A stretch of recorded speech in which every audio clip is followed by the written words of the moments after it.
Fala molecada, bom dia, boa tarde, boa noite, 1011, 1012.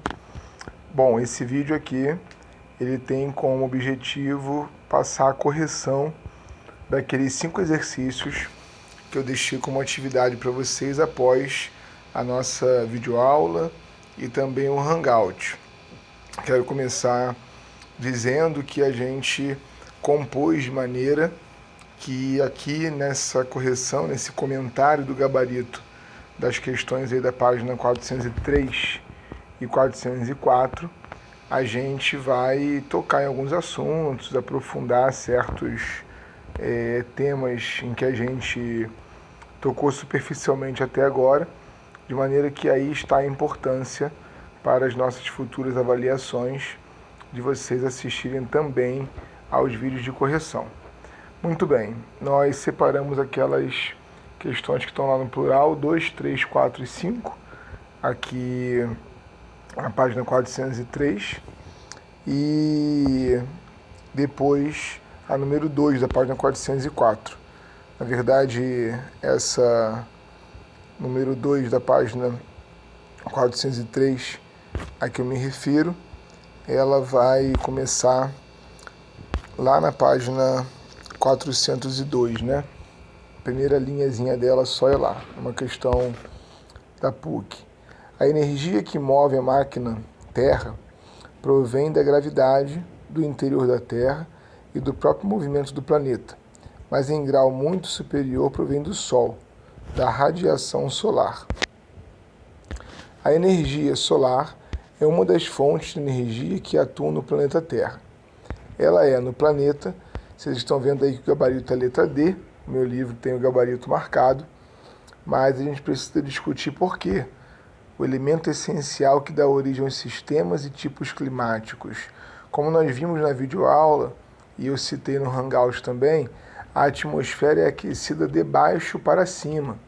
Ou seja, a energia vem do Sol, toca a superfície e na reflexão dessa energia é que a atmosfera é aquecida. As camadas ou as massas de ar, elas são um fruto da superfície da Terra. Então a camada de ar que se forma sobre uma área úmida é úmida, uma camada de ar que se forma, uma massa de ar, desculpa, que se forma sobre o deserto é uma massa de ar necessariamente seca.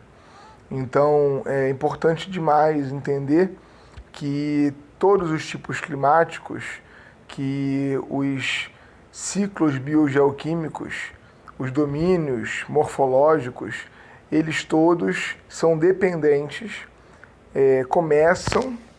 têm a sua origem na temperatura.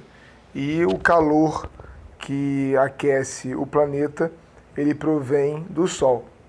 É bem verdade, nós vimos isso lá no módulo de Geologia, que o centro da Terra também gera energia, é chamada de energia geotérmica.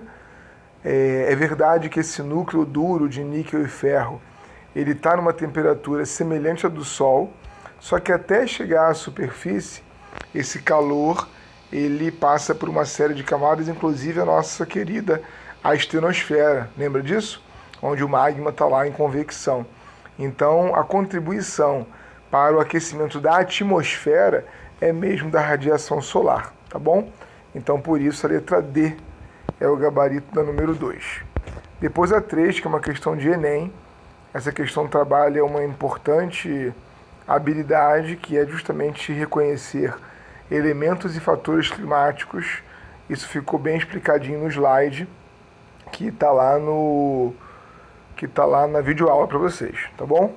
O enunciado fala assim: umidade relativa do ar é o termo usado para descrever a quantidade de vapor de água contido na atmosfera.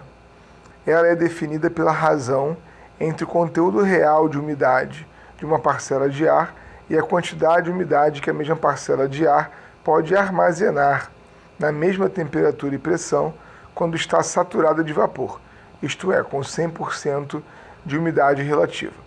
O gráfico representa a relação entre a umidade relativa do ar e sua temperatura ao longo de um período de 24 horas em um certo local, Então, no eixo, na horizontal, lá embaixo, vocês veem a hora do dia, né?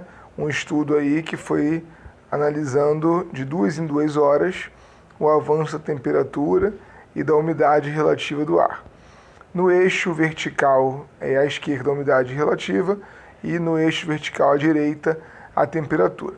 E reparem vocês que os gráficos de linha, eles fazem justamente o movimento contrário, né?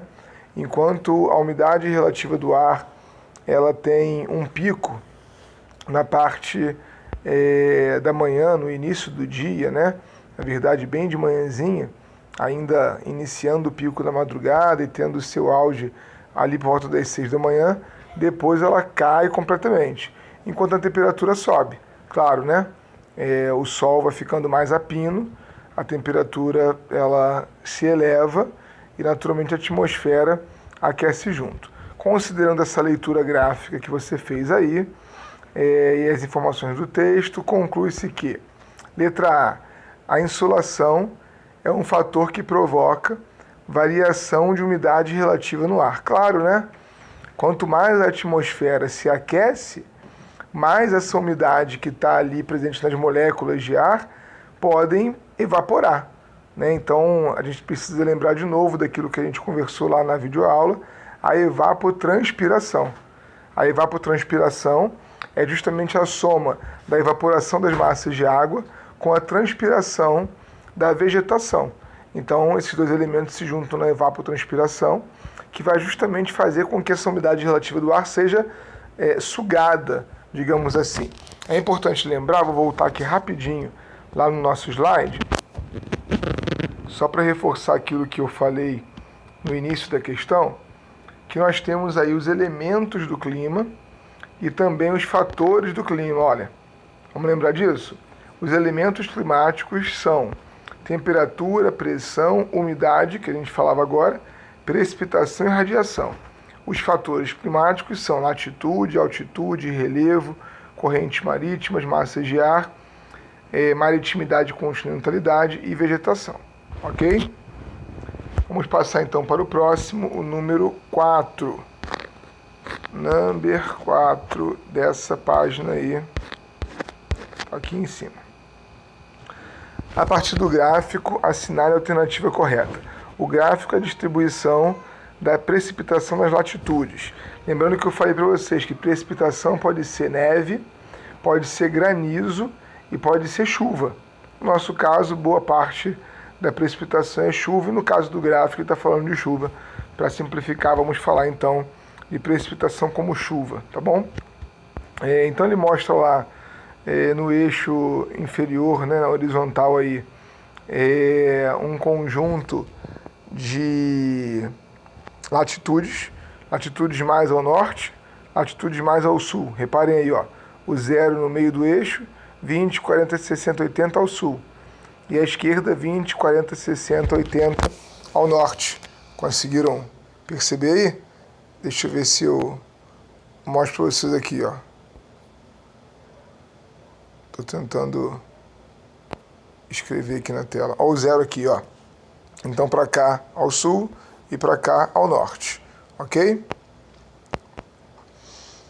E aí você repara que a precipitação ela tem um pico lá maior do que 1.500 milímetros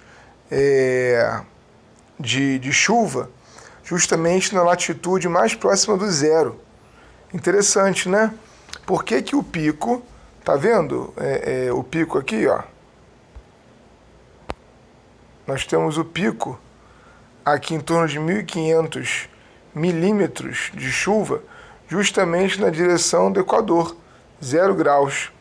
Lembra que conforme nos afastamos do Equador para o norte ou nos afastamos do Equador para o sul, a latitude aumenta, latitudes maiores ao norte, latitudes maiores ao sul. Qual será então a relação, e o gabarito é esse, né, letra E, qual será a relação entre a latitude e a maior quantidade de chuva? Ora, se faz mais calor, mais evapotranspiração. Se evapora mais água, chove mais também. Molezinha, né? Tranquilão? Questão número 5, ainda aqui na página 403. Também do Enem, olha, trabalhando na habilidade 27, que é justamente perceber o impacto das chuvas na mudança da paisagem. À medida que a demanda por água aumenta, as reservas desse recurso vão se tornando imprevisíveis.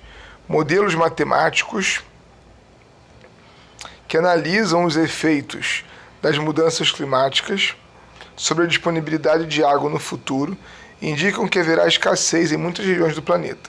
São esperadas mudanças nos padrões de precipitação, pois a origem da chuva está diretamente relacionada com a temperatura do ar, sendo que atividades antropogênicas são capazes de provocar interferências em escala local e global.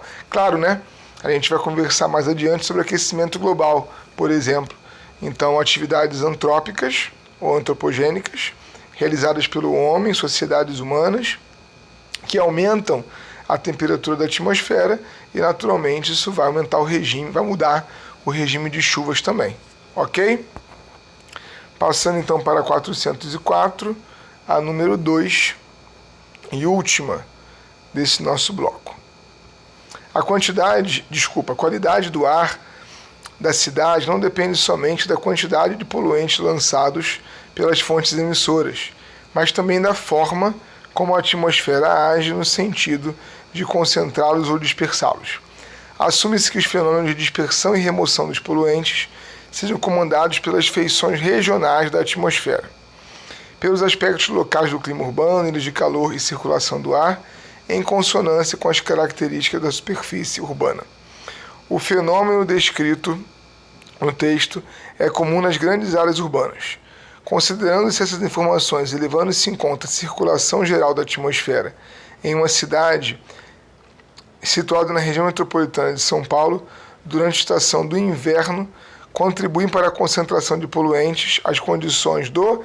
Ele quer saber aqui se você sabe a distinção entre tempo e clima, que é o nosso primeiro slide. Tá lembrado lá? Nosso primeiro slide desse módulo é tempo diferente de clima. Tempo é circunstância momentânea. Por isso que ele fala na questão de regional. Só naquele pedaço de atmosfera ali, aquilo está acontecendo, é momentâneo, é localizado. Enquanto que o clima é a sucessão dos tempos. Então não poderia falar de clima se ele está falando de algo tão localizado numa cidade, um tipo de poluição, a maneira como esses poluentes se dispersam, ok? Então só pode ser tempo. Sendo tempo, não pode ser nem B nem C. O tempo na letra A, relacionados a grandes turbulências do ar. Grandes turbulências do ar são questões absolutamente provocadas por macroacontecimentos. E aqui a gente está falando de algo localizado. Tempo, na letra D, favoráveis à dispersão do material particulado. E tempo caracterizado por estabilidade atmosférica. Eu falei na videoaula isso, né? Que a gente tem as características do tempo formadas numa região, a nível local, né? Então, cada pedaço, cada porção de atmosfera vai ser um. Numa cidade, a dispersão desses poluentes vai se dar de uma forma, na outra cidade vai se dar de outra forma, tá? Então, é a estabilidade da atmosfera por região que vai dar o gabarito dessa questão aí. Beleza, galera? Era essa a nossa temática de hoje. Vamos seguir firme aí. Semana que vem a gente parte lá para o módulo 5, tá bom?